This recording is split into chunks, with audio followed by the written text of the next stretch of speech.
దేవరాగం జ్ఞానయోగం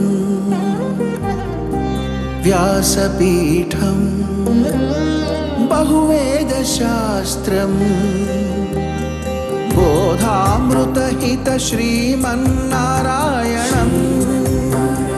శివగౌరీ సంభాషిత సకల పురాణం అష్టాక్షరి పంచాక్షరి మంత్రావరణం అఖిల దేవతా సంస్తుతి పారాయణం జయమంగళకరమీ ప్రవచన శ్రవణం అనుదినము శుభము సుఖము జీవనగమనం దేవరాగం జ్ఞానయోగం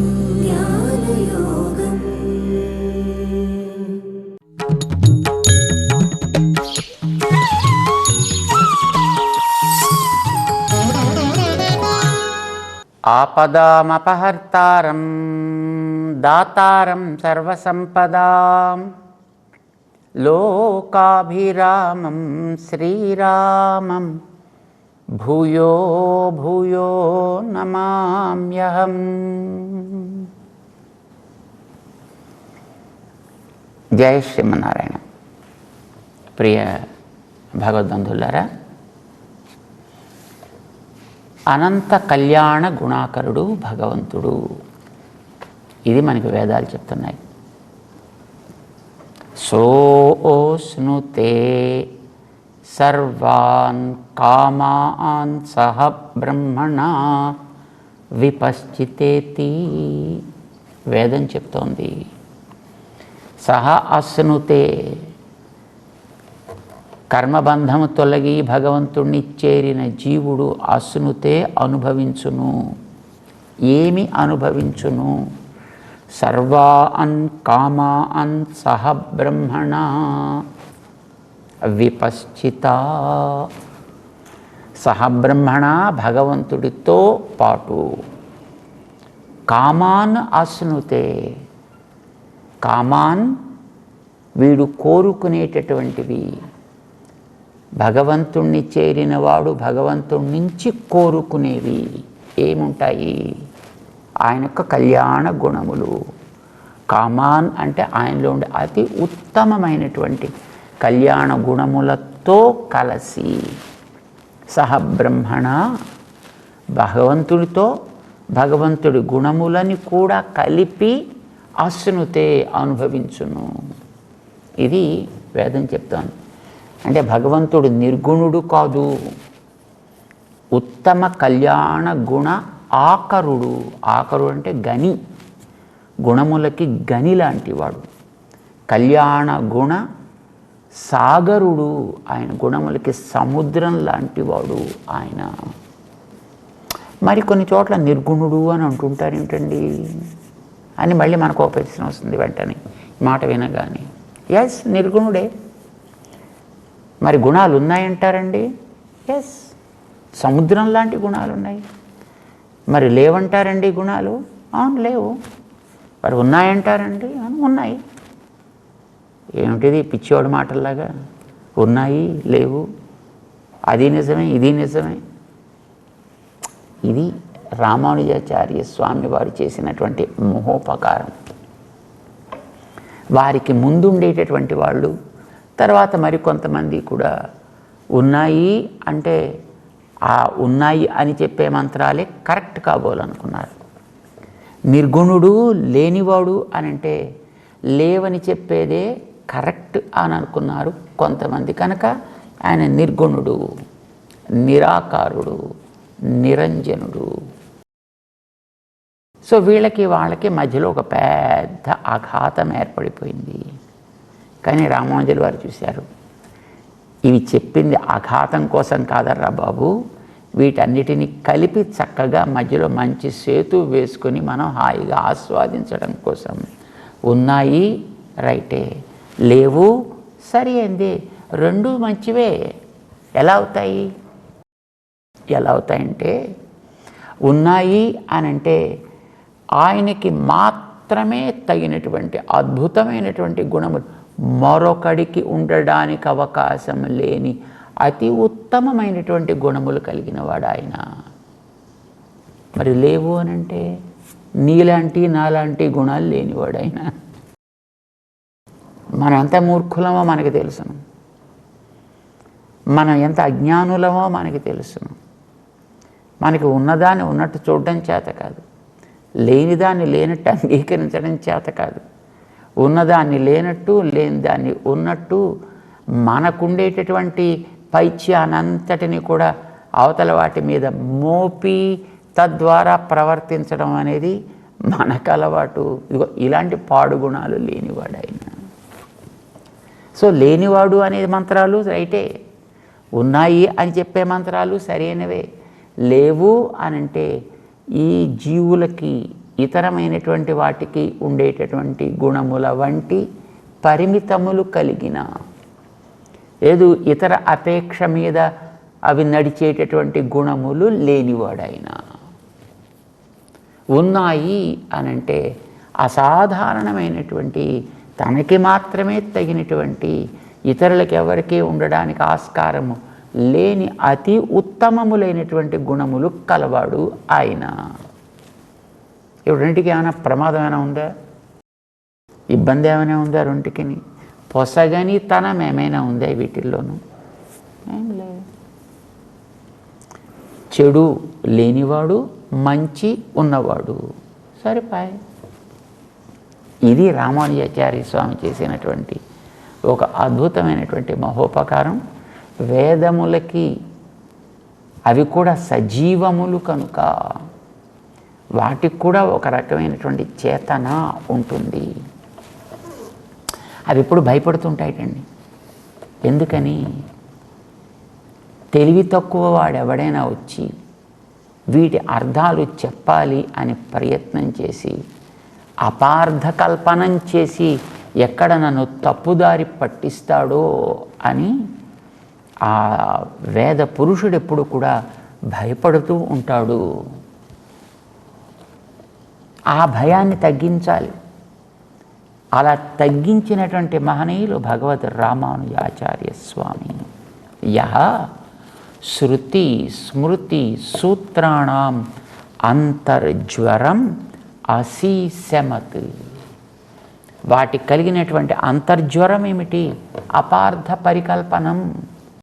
అవి తొలగించాలి. ఉన్నాయి అనంటే ఉన్నాయి అంతే, లేదు అనే మాట తప్పు. లేదు అనంటే లేకుండానే ఉండాలి తప్ప ఉన్నాయి అనే మాట తప్పు. ఇలా అనేవాళ్ళని ఇద్దరిని కూడా చక్కగా దగ్గరికి తీసుకొచ్చి కూర్చోబెట్టి, అయినా ఉన్నాయి అనంటే దానికి తగిన ఉన్నాయి, లేవు అనంటే మిగతా వాటి లాంటివి లేవు. అంచేత మామిడికాయకి రుచులు లేవు అనొచ్చు, రుచులు ఉన్నాయి అనొచ్చు, రెండూ రైటే. ఇతర రుచులు లేవు, దానికి మాత్రమే తగిన రుచులు ఉన్నాయి. రెండు స్టేట్మెంట్స్ మనం కరెక్టే అనొచ్చు కదా. ఇది మనకి భగవద్ రామానుజులు చేసినటువంటి మహోపకారం అన్నమాట. సో భగవంతుడికి అద్భుతమైనటువంటి కళ్యాణ గుణములు ఉన్నాయి. ఆ గుణాల్లోకెల్లా అతి గొప్ప గుణం, గుణములకన్నిటికీ కూడా రాజు లాంటి ఒక గుణం ఒకటి ఉంది. అసలు దాన్నే గుణం అంటే అనాలి అంటాడు వాల్మీకి భగవానుడు శ్రీరామాయణాన్ని ఆరంభం చేస్తూ. నారదుల వారు వాల్మీకి ఆశ్రమానికి వచ్చినప్పుడు ఆయనకి చక్కటి ఆదరణ చూపించి ఆతిథ్యాన్ని ఇచ్చి, నాకు కొన్ని సందేహాలు ఉన్నాయి మహర్షి, అడగమంటావా అని అడిగాడు ఆయన. అడగవా అన్న. కోన్వస్మిన్ సాంప్రతం లోకే గుణవాన్ కహ కశ్చ వీర్యవాన్ ధర్మజ్ఞశ్చ కృతజ్ఞశ్చ సత్యవాక్యో దృఢవ్రత అంటే ఇలా అడుక్కుంటూ వెళ్ళిపోయాడు ఆయన. ఓ 16 గుణాలను గురించినటువంటి ఒక పెద్ద జాబితా ఇచ్చాడు ఆయన. ఇవి కలిగిన మనిషి ఈ రోజుల్లో ఉన్నాడా అని అడిగాడు ఆయన. ప్రశ్న ఏమిటి, సమాధానం ఏమిటి మనకి అది ఇప్పుడు ప్రస్తావన కాదు. కానీ అందులో మొట్టమొదట అడిగినదే గుణవాన్ కహ. దాని తర్వాత ఇంక మిగతావన్నీ కూడా మళ్ళీ ధర్మజ్ఞ, కృతజ్ఞ, సత్యవాక్య, దృఢవ్రత అవన్నీ కూడా మళ్ళీ గుణాలే. మళ్ళీ గుణాల లిస్టు ఒకటి ఏకరువు పెడుతూ మొదట మళ్ళీ గుణవాన్ కహ అని ఎందుకు అడిగాడండి అని ప్రశ్న వేసుకున్నారు మహానుభావులైనటువంటి మన పూర్వ ఆచార్యులు. అప్పుడు చెప్పారండి దాన్ని, నాయనా మిగతావన్నీ గుణములు, ఆయా గుణములకి ఇది ఫలానా గుణము అని చెప్పి ఆ గుణాన్ని చెప్పాలి. ధర్మజ్ఞత అనే గుణము, సత్యవాక్య పరిపాలకత్వం అనే గుణము, మిగతావన్నీ గుణములు ఏమేమిటో అది చెప్పాలి. ఏ విశేషణం వేయకుండా, ఏ రకమైన ఉపపదం లేకుండా కేవలము గుణము అనంటే ఒక్కటే గుణము. ఏమిటది? ఎంతవాడు తానైనా, ఆవలివాడెంతవాడైనా అరమరికలు లేక కలిసిపోగలిగేటటువంటి యోగ్యత. అలా కలుస్తున్నాననే భావన కూడా మనస్సులో, నేనేదో పెద్ద ఉద్ధరిస్తున్నాను అనే భావన కూడా లేకుండా కలిసిపోగలుగుట. దీనికి మంచి పేరు పెట్టారండి దీనికి మనకి శాస్త్రాల్లో. ఏంటది? సుశీలత. సుశీలత. శీలము అంటే మహతః మందైస్సహ నీరంధ్రేణ సంశ్లేష. మహతః చాలా గొప్పవాడైన, ఏదో ఒక రాష్ట్రానికి అధ్యక్షుడో, ఒక దేశానికి అధ్యక్షుడో, లేదా ఒక దేశానికి ప్రైమ్ మినిస్టరో, లేకపోతే అంతకంటే ఇంకా గొప్ప ఏదో ఒక స్థాయిలో ఉన్నవాడు. రెండవ వాడు అనామకుడు. ఆ ఊళ్ళో కూడా పక్కింటి వాడికి కూడా తెలియనివాడు. ఇలాంటి అనామకుడితోటి తాను అరమరికలు లేకుండా కలిసిమెలిసి ఉండగలుగుట. మహతః మందైస్సహ నీరంధ్రేణ సంశ్లేష. నీటిని మనం ఇంకో నీళ్ళలో కలిపితే, నీటిని మనం పాలతో కలిపితే ఆ పాలు నీళ్లు విడటానికి వీలు కానట్లుగా పాలేం చేస్తాయి? తన రూపాన్ని ఇచ్చేస్తాయి, తన గుణాలను ఇచ్చేస్తాయి, తన పేరునిచ్చేస్తాయి. అన్నీ మొత్తం నీళ్ళకి ఇచ్చేసి నీటిని కూడా తనంత వాటిని చేసుకుని దాంతో కలిసి ఉంటుంది. కలిసి ఉండడంతో సరిపోలేదండి. మహాకవులు చెప్తారు దానికి ఒక అద్భుతమైనటువంటి స్నేహానికి దృష్టాంతంగా చూపిస్తూ ఈ పాల కలయికని, తనతో కలిగినటువంటి ఆ నీళ్ల మీద ఎంత ప్రేమని చూపిస్తాయి ఈ పాలంటే. దాన్ని ఇద్దరిని, నీళ్ళని పాలని మళ్ళీ విడదీయాలనే కోరికతోటి నిప్పు బయలుదేరి తనకుండేటటువంటి ఔష్ణ్యం చేత, తేజస్సు చేత ఆ నీళ్ళని క్రమంగా ఆవిరి చేసేసి పాలలోంచి బయటికి పంపించేస్తుంటే ఈ పాలు తట్టుకోలేక, నా మిత్రుణ్ణి నా నుంచి నువ్వు అట్లా దూరం చేస్తావా, చూడు నీ సంగతి ఏం చేస్తాను అని ఒక్కసారి అమాంతం అలా దాంట్లోంచి పైకి పొంగి ఆ క్రింద ఉండేటువంటి నిప్పుల్ని ఆర్పేసేంతవరకు తను ఉద్యమిస్తుంది. ఆర్పగలదా లేదా ఏమో. అసలు ఆ నిప్పుల ప్రభావం ఎంత, తన ప్రభావం ఎంత, ఐ డోంట్ కేర్. నా నుంచి విడదీసేటటువంటి ఆ దుష్టుణ్ణి నేను నామరూపాలు లేకుండా చేసి పారేస్తా అని ఒక్కసారి పొంగి అట్లాగ దాని మీద పడి ఆర్పేసే ప్రయత్నం చేస్తుంది. అంటే పాలు తన ప్రవృత్తిని, పేరుని, స్వభావాన్ని అన్నిటినీ కూడా మమైకమైపోవడం అని అంటుంటారు చూడండి. ఇలాగా ఎలాగైతే కలిసిపోయి ఉంటుందో, ఉన్నానని కూడా అనుకోకుండా ఎట్లా ఉంటుందో అలాంటి ప్రవృత్తికి సుశీలత, దాన్నే సుశీలము, మంచి శీలము అని పేరు పెట్టారు. దానికే సౌశీల్యము అని అంటారు దాక్షిణాత్యులు.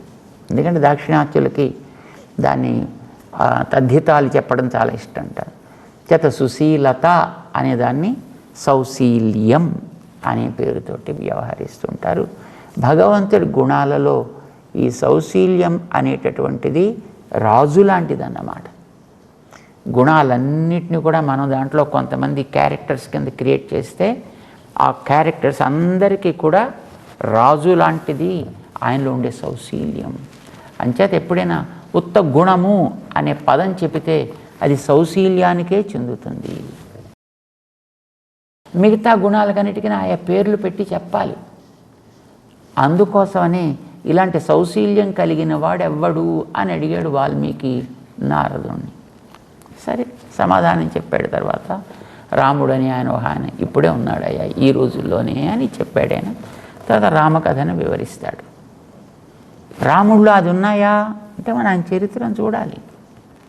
ఎక్కడో ఊరు పేరు లేనివాడు, ఆటవికుడు, గుహుడు, ఎక్కడో అడవుల్లో ఉండేవాడు ఆయన. అలాంటి ఆయన్ని ఆత్మ సమసఖా, నాకు ప్రాణమిత్రుడు అని అనుకోగలిగాడు. ఎక్కడో నామరూపాలు లేకుండా ఎక్కడో లోపలి అడవుల్లో ఉన్నది శబరి. అలాంటి ఆమె దగ్గరికి వెళ్ళి నాకు మంచి పాఠం నేర్పావు అని అనుకోగలిగాడు ఆవిడ్ని చూసి. విభీషణుడు రాక్షసుడు తనకి సోదరుల్లో ఒకడిగా అతనికి స్థానాన్ని ఇచ్చాడు. ఏమి గొప్ప గుణం ఉండేది. కోతి సుగ్రీవుడు తనకి యజమాని, ఆయన చెప్పినట్టు మేమంతా ప్రవర్తించాలి. త్వయి కించిత్ సమాపన్నే కిం కార్యం సీతయా మమ. సుగ్రీవా, రావణాసురుడి మీదకి అలా వెళ్ళిపోయి దాడి చేసి వచ్చేసేవేమిటి నువ్వు మా అందరికీ శిరస్సు, నీకేమైనా అయితే మా గతి ఏం కాను, అలా వెళ్ళడానికి వీల్లేదు సుమా, జాగ్రత్త, ఇంకొకసారి ఇప్పుడు అలా చేయకు అని హెచ్చరిక జారీ చేశాడు ఆయన.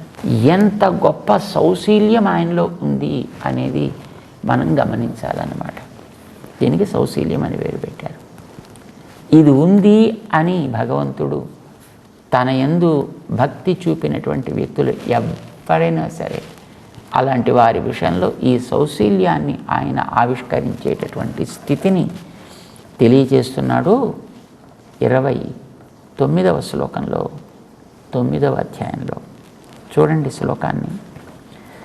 సమోహం సర్వభూతేషు నమే ద్వేష్యోస్తి న ప్రియః ఏ భజంతి తు మాం భక్త్యా మయి తేషు చాప్యహం. ఇది పరాకాష్ఠ. మయి తేషు చాపి అహం. ఏం మాట అండి ఇది! ఏం చెప్తున్నాడు ఆయన? సమోహం సర్వభూతేషు అన్ని ప్రాణుల విషయంలో, అన్ని వస్తువుల విషయంలో, అది దేవతల, మనుష్యుల, తిర్యక్కుల, స్థావరాల అనే ప్రశ్న లేనే లేదు. అది ఒక భూతమైతే చాలును. భూతం అంటే ఉన్న వస్తువు అని అర్థం అండి. అది ఒక ఎగ్జిస్టెంట్ అయితే చాలు. అందరి ఎందుని ఎవరో చూడండి, మామూలుగా అయితే లోకంలో కొంచెం బాగా పైసలు ఎక్కువ ఇచ్చేవాడైతే వాడు రాగానే అవునా అండి ఇలాగా వాడి యందు అతి ఆదరణ చూపించడం, అదేం లేని వాడైతే అసలు వాడిని పెద్ద పట్టించుకోకుండా వదిలేయడం, ఇలాంటిది మనం లోకంలో చూస్తూ ఉంటాం. కానీ భగవంతుడికి అట్లాంటి పక్షపాత బుద్ధి అనేటటువంటిది నితరాం లేదు. సమోహం సర్వభూతేషు, సకల జీవుల యందు, సకల ప్రాణుల యందు, సకల భూతముల యందు. సమహ, ఎవడైనా తను ఆశ్రయించవచ్చు, ఎవడైనా తన యందు భక్తిని చూపవచ్చును. ఏదో వాడు బ్రాహ్మణుడు అయి ఉండాలా, లేకపోతే వేద పండితుడు అయి ఉండాలా, అదే ఇంత పైసలు ఉన్నవాడు అయి ఉండాలా, ఇంత పదవి కలిగిన వాడు అయి ఉండాలా. సమోహం అలాంటివి, అది చిన్న ఈగైనా అదైనా తను ఆశ్రయించవచ్చు, చిన్న కీటకమైనా అదైనా తను ఆశ్రయించవచ్చు, దోమైనా తను ఆశ్రయించవచ్చు, ఇంద్రాదులైనా ఆశ్రయించవచ్చు, బ్రహ్మాదులైనా ఆశ్రయించవచ్చు, రుద్రాదులైనా ఆశ్రయించవచ్చు. ఆశ్రయించడానికి ఫలానా జాతి, ఆకారం, వాడి స్వభావం, ఇలాంటి వాటిని వేటిని కన్సిడర్ చేయడు ఆయన. వాడు ఏ జాతిలో అయినా పుట్టనివ్వండి. వాడు మ్లేచ్ఛోపి మహీపాల అంటుంది మనకి పురాణం. వాడు మ్లేచ్ఛుడైనా సరే వాణ్ణైనా అనుగ్రహిస్తా. స్వపచోపి మహీపాల, వాడు సునక మాంసాదులు తినే స్థితిలో ఉండే వ్యక్తి అయినప్పటికీ కూడా విష్ణు భక్త, వాడు కనుక నాయందు భక్తి కలిగిన వాడైతే ద్విజ అధిక, వేదాధ్యయనం చేసి షడంగాధ్యయనం చేసినటువంటి మహనీయుల కంటే కూడా అలాంటి వాడయ్యుండి కూడా విష్ణు భక్తి రహితుడైన ఒకడు ఉన్నట్టయితే వాణ్ణి అధముడుగా చూస్తా, వీణ్ణే ఉత్తముడుగా నేను భావిస్తా. అన్ని రకాల యజ్ఞాలు చేసి యాగాలు చేసి అన్ని రకాలైనటువంటి విజ్ఞానం కలిగినప్పటికీ కూడా విష్ణు భక్తి రహితుడైతే వాడు కర్మచండాలుడు. వాడు. వాడికంటే విష్ణు భక్త ద్విజ అధిక, వాడు కనుక భగవంతుడి యందు నిరతిశయ ప్రేమ కలిగిన వ్యక్తి కనుక అయినట్టయితే వీళ్ళందరికంటే కూడా వాడే చాలా ఉత్కృష్టుడు, గొప్పవాడవుతాడు. మనకి ఎన్నెన్ని దృష్టాంతాలు ఉన్నాయండి. మన పురాణాల్లోకి, ఇతిహాసాల్లోకి ఒకసారి మనం తొంగి చూసినట్టయితే కొల్లలు ఉదాహరణలు మనకు కనిపిస్తాయి. ఒక్క భగవంతుడి దగ్గర మిగతా వాళ్ళలో ఆ రకమైనటువంటి స్థితి ఉంటుంది అనేది మనకి తెలియదు. మనం మిగతా చోట్ల గమనించలేం. కానీ భగవంతుని దగ్గర ఇది స్పష్టం. నమే ద్వేష్యోస్తి న ప్రియ, నేను ఎవడిని నిష్కారణంగా ద్వేషించను, ఎవడిని నెత్తికెక్కించుకొనను. నమే ద్వేష్యోస్తి న ప్రియ. మరి ఎలా ఉంటావయ్యా? ఏ భజంతి తు మాం భక్త్యా, ఎవడైతే ప్రేమ చేత నన్ను సేవిస్తాడో చాలు, ఇంతే. ఆయనకి యోగ్యత చూపించిందల్లా. ఏమి చేస్తావు? మయి తే, నా హృదయంలో వాళ్ళని దాచుకుంటా. తేషు చాప్యహం, నేను కూడా వాళ్ళ హృదయాల్లో పదిలంగా ఉంటా. మన గోదాదేవి వాళ్ళ నాన్నగారు చెప్తారు ఒక చోట, పనిక్కడలిల్ పள்ளிகோளை பழகவிட்டு ஓடி வந்து என் மனக்கடலில் வாழ வல்ல மாய மணாட நம்பி తనిక్కడలే తనిచుడరే తనియులగే. నువ్వు ఒక అద్భుతమైనటువంటి వాడివయ్యా. మిగతా వాళ్ళలాంటి వాడివి కావు. నువ్వు దేవతల్లాంటి వాడివి కాదు, మనుషుల్లాంటి వాడివి కాదు, తిరియక్కుల్లాంటి వాడు కాదు, స్థావరాల్లాంటి వాడివి కాదు. నువ్వు ఒక తని ఉలగు, తని చూడర్. నువ్వు ఒక అద్వితీయమైనటువంటి తేజస్సు, నువ్వు ఒక అద్వితీయమైనటువంటి సాగరం, కళ్యాణ గుణ సాగరం. నువ్వు ఒక అద్భుతమైనటువంటి దివ్య తేజస్సు, నువ్వు అద్భుతమైనటువంటి ఒక ఉత్తమ లోకం, నువ్వు ఉత్తమ స్థానము. నువ్వు అలాంటి నీవు నా హృదయం అనేటటువంటి ఈ సాగరంలో, ప్రేమ అనేటటువంటి జలములలో, నేననేటటువంటి ఒక శేషుడి పైన నీవు ఇక్కడికి వచ్చి చేరిన తర్వాత హాయిగా నిద్రపోతున్నావు. ఇదివరకు నీకుండేటువంటి పాల్కడల్ని వదిలిపెట్టేసావు, ఆదిశేషుడిని వదిలిపెట్టేసావు. అవి నీకు తాపాన్ని పెంచుతున్నాయి అంటున్నట్టుగా, అనుకుంటున్నట్టుగా, నీ యొక్క విస్తృతికి అవి చాలలేదు అనుకున్నట్టుగా అక్కడి నుంచి వదిలిపెట్టి మండుటెండలో నిప్పుల్లా ఉండేటటువంటి ఆ రోడ్డు మీద నిలబడ్డ వ్యక్తి చల్లటి పచ్చటి గడ్డి కనిపిస్తే దాంట్లోకి ఒక్కసారి దూకి అని ఎట్లాగైతే సేద తీర్చుకుంటాడో, ఆ పాల్కడలని వదిలిపెట్టి, ఆదిశేషుణ్ణి వదిలిపెట్టి, నా హృదయం అనే ఈ సాగరంలోకి, ప్రేమ సాగరంలోకి వచ్చి చేరిన తరువాత, ఈ శేషుడిని నువ్వు అధిరోహించిన తరువాత నీకు కలిగినటువంటి ఆనందం అద్వితీయం. ఎన్ మన కడలిల్ వాഴవల్ల నా మనస్సులోకి వచ్చాక నీలో వాழ்వు అంటే వికాసం ఏర్పడింది, ప్రకాశం ఏర్పడింది. అంటే అంతదాకా నీలో వికాసం ప్రకాశం రెండు లేవని అర్థం కదా. అవి రెండు ఇక్కడికి వచ్చిన తర్వాత కలిగాయి నీకు అని అంటారు పెరియాళ్వార్ అని అంటాం, మన విష్ణు చిత్తులు అని అంటాం. గోదాదేవి వారికి తండ్రి గారు అన్నమాట. ఇలాగా తేషు చాపి అహం, వాళ్ళల్లో నేను ఉండడమే కాదు, వాళ్ళని నా హృదయంలో పదిలంగా పెట్టుకుని జాగ్రత్తగా దేని నుంచి వారు ఇబ్బంది పడకుండా కాపాడుకుంటాను సుమా అని భగవంతుడు భరోసా ఇస్తున్నాడు. తనకుండేటటువంటి సౌశీల్యాన్ని చాటుకుంటున్నాడు ఆయన. ఎవడినైనా ఏ ప్రాణిలోనైనా నేనుంటాను, ఇది ఈ జాత ఆ జాత నేను అడగను. ఇలాంటి ఆకారమా అలాంటి ఆకారమా నేను చూడను. అది రాజసమా తామసమా సాత్వికమా. గుహుడు సాత్వికుడా, శబరి సాత్వికురాలా, విభీషణుడు సాత్వికుడా, సుగ్రీవుడు సాత్వికుడా, గజేంద్రుడు సాత్వికుడా. చేత సాత్విక రాజస తామస అనేటటువంటి ప్రమేయం లేదు. పుట్టుకతో వాడు ఎవడైనా కానీ. తేషు చాపి మయితే, నేను వారి హృదయంలో పదిలంగా, వారిని నా హృదయంలో పదిలంగా ఉండేటట్టు నేను చూసుకుంటాను సుమా అంటూ తనకుండేటటువంటి అరమరికలు లేకుండా కలిసిపోగలిగే అతి ఉత్తమ కళ్యాణ గుణము సౌశీల్యము అనేదానికి ఇది పరాకాష్ఠ సుమా అని చూపిస్తున్నాడు. 29వ శ్లోకంలో దాన్ని తెలుసుకుంటూ ముందుకు సాగుదాం. జై శ్రీమన్నారాయణ.